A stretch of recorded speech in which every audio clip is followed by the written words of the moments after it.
Fiona Smith prefers to be called Fee. She really is a truly inspirational person. She's overcome various challenges in her life, and the way she looks at life is this. Challenges are hurdles. You've got a choice.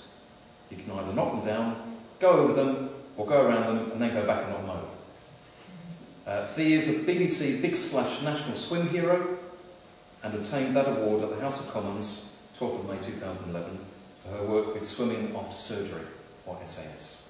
This project has won awards since Fiona and her committee took over the running of the project in 2011. Swimming after surgery helps ladies rehabilitate from cancer surgery. As her strapline says, one day you'll be able to face the world. And some of the testimonials the project has received agree. Her talk tonight is Small Things Make a Big Difference. So please welcome Fiona Smith.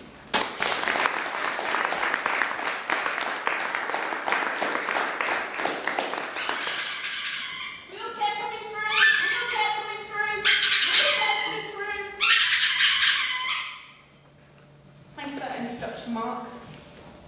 I'm here to teach you how small things can make a big difference to your seminars.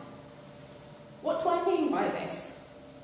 The small things that make a big difference to me are when a facilitator of a conference doesn't just single me out because I'm a wheelchair user and expects me to do nothing in an activity workshop. He should have asked everybody in that workshop whether they had any needs. He didn't, he just picked on me and assumed that as I'm a wheelchair user, I do nothing. Not true. I'm a swim teacher, teach twice a week in my swim chair. The kids love it because I go up and down the legs, racing them to make sure their turns are done. I also play cricket in my wheelchair and played at Lords and Old Trafford. So don't ever assume a wheelchair user does nothing. An example of good practice. I recently attended some assertiveness training in Derby. The facilitator there ran every single participant prior to them attending the training to find out what their needs were and what they wanted out of the training he could give. He adapted the training to suit everybody's needs. Yes, it costs you time and it costs you money, but at the end of the day, it means an awful lot to the participants. And those participants will refer you and get you more business. An example of doing it wrong. So I recently was at an outside of the door event, and there was a Zumba teacher who was also a children's party organiser. She asked the children to come to her tent to learn to dance. Unfortunately, the track she picked was too fast for toddlers up to 13. She'd started with a group of about 30. Within 3 minutes, she was down to 6. She didn't change the track. She didn't adapt anything. And some children went off really upset because they hadn't been able to keep up with her. Bad practice, certainly in my book. But those are small things that make a big difference. And that is what I want to get people to understand. I'm going to tell you a story, and I hope you all understand this. I went to a department store on Sunday. I wanted to buy some makeup. We'd arrived early. The store was open for browsing, but the tills didn't open until 11 o'clock. I picked the makeup out what I wanted to get, and I was going to purchase it later, but I couldn't take it from the counter, so we had to come down and see the shop assistants later on. Not a problem. My husband and I decided we'd go up the next level and have a browse round. Within a few minutes of being up there, an alarm sounded. It was getting louder and louder and louder, and as time went on, people were starting to look worried. Next thing we heard was the gentleman on the radio, "It's okay, I've got them." "Excuse me, will you come with me?" Frightened, didn't know where to go. Just followed him. We put at an angle of a building, with glass panels all round us, looking down at a set of stairs where everybody, including prams, were being lifted down outside the building. Me and the manager were the only ones left in that building while the fire alarm was going off. The manager spoke to us and said, I can see you getting nervous, you're going to be okay. I've just got to go and check something, I'll be back in a minute.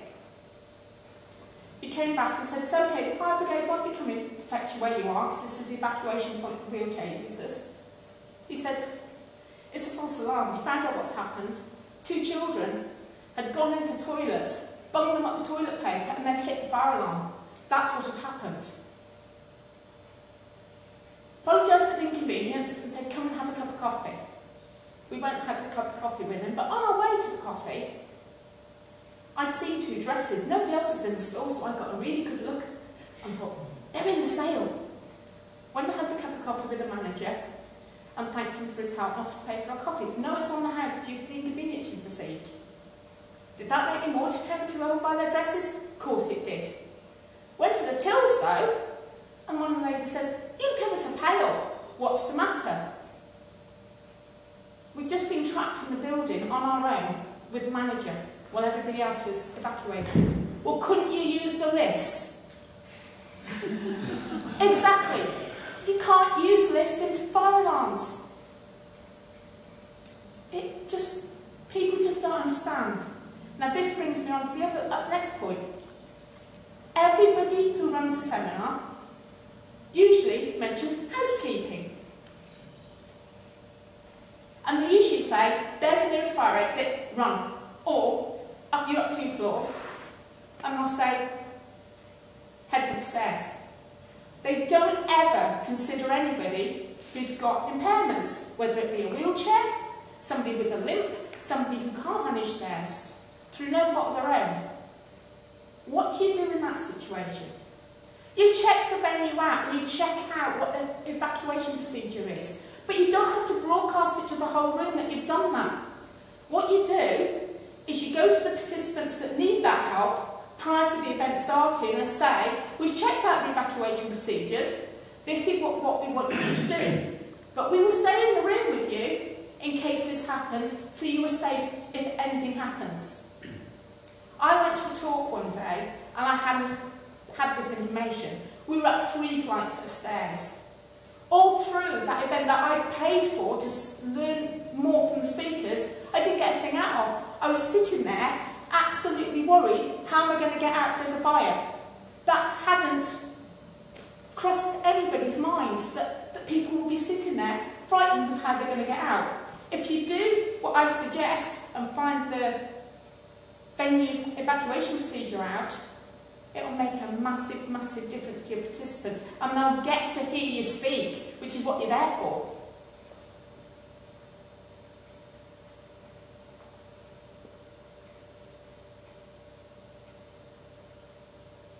So these things really do make a big, big difference to somebody who could be attending your conferences or attending your seminars and your workshops.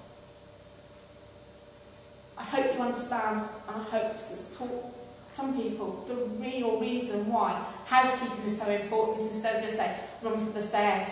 People do not get to hear you speak because they're sitting there panicking, how are we going to get out?